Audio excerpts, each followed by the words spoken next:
Peace. This is a Meat Potato Sorcery production starring myself, the Warrior Alchemist, and today's topic for the occult family is approaching magic correctly and protection tips. So, as far as it pertains to protection, I think one of my new subscribers asked me about it, although I have some older material on my playlist, excuse me, but this is for the newer subscribers, and maybe this can either also help some of my older subscribers and supporters. So with no further ado, let's get into it. One of the first ways to be protected is starting with here. And I noticed that a lot of people have this mentality of waiting for the shoe to drop, so to speak. If you're always waiting for something to go wrong in your life, it's going to go wrong. The other thing that you got to do is, let's say you cast a spell or a ritual. Stop thinking about it. If that spell or ritual didn't work, have you done your energy work? Have you been cleansing yourself? You can cleanse yourself with Florida water. We also know that you can cleanse yourself with any holy or protection oil while you putting it in your bath.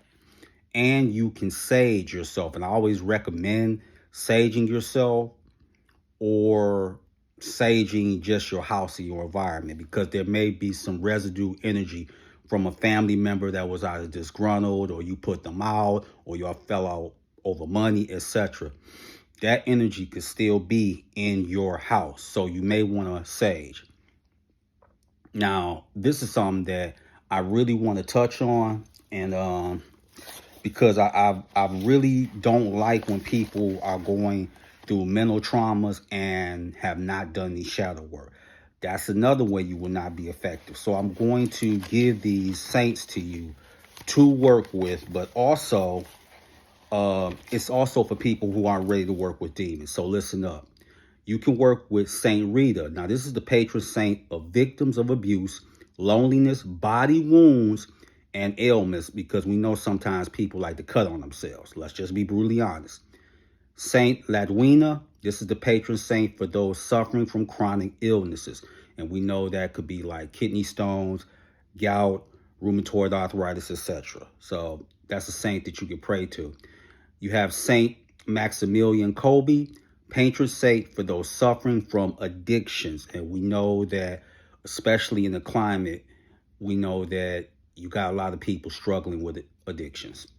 And Saint Peregrine, patron saint for those suffering from cancer.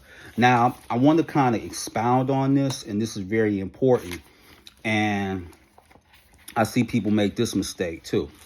Making promises to saints. If you promise to a saint in exchange for manifestation of your request, please fulfill that promise. Although a saint will not punish someone if the promise is not kept, future requests may not be fulfilled. To remind yourself of your promise, write it on a piece of paper, then place it in an empty glass vigil container. So just like angels or maybe demons going to hold you to a higher standard. I'm going to tell you that right now. If you promise little of something, you deliver on them goods. That's what I'm telling you. Saints, they're different, because you got to understand they were human at one time. But what they will do is, when you call upon them next time, they be like, nah, we good. So that's something. Now, here's something that you can acquire from a botanica. This is spirit powder. Okay. Now, what you could do with the spirit powder to create like a barrier to discourage parasite entities, or just discourage people that you don't like, some tribe, you can sprinkle some of this powder dust on your front door and then your back door. And then you can say a mantra or a chant over it, and that'll like create like a protective barrier. So you can do that. And I also want to really accentuate this. Make sure that you do some meditation at least 3 to 4 days out the week. This is very important.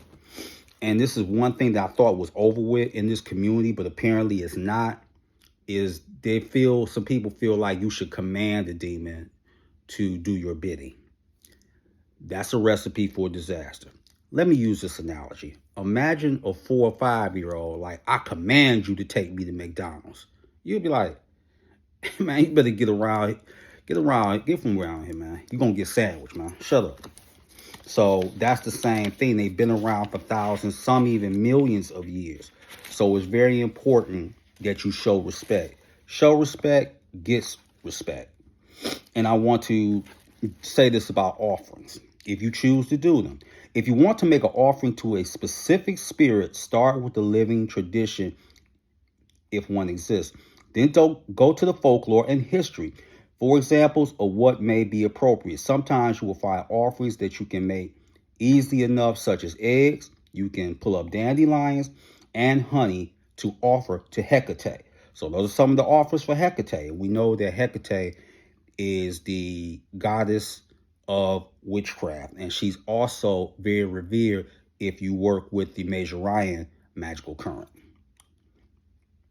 And you also want to do this. If you make offerings a part of your regular practice, then you will develop more powerful and long-term associations with the spirits than you can with simple contracts. So let's say you want to make a contract or a pact. You can make that for weeks, months, etc. But if you're doing something on a regular basis, as far as offerings, what ends up happening is that if you just do it just to do it, and sometimes even if you don't ask, those spirits will naturally protect you. Look at it like that. It's been times I've been protected. I've been protected by Satan. I've been protected by Azazel, but I've also been protected by Raziel. Raziel's an angel. So if you're doing something consistently, then even when you don't necessarily ask for something, they may do something for you just to do it. Quid pro quo. So those are some things that you can do. So if you're not ready to work with demons, you can work with saints. If you want to work with demons, approach them with respect. And I want to say this lastly, because you can make a pact with a demon, but you also can make a pact with an angel. And people say, well, how will I know if the pact went through? When you see things happening in your life, that's how you'll know. And I've seen that. And it can't be understated that sometimes a spirit can do a walk-in and use your vessel. And then let's say you're writing down something in your journal or whatever. Always go back to your journal 6 months to a year. You'll be surprised at how much you knew something through your HGA. And you just it didn't click at that time, but it's clicking now. So with that, that is your meat and potato sorcery for the day. I am the Water Alchemist. Be water, my friends. Peace.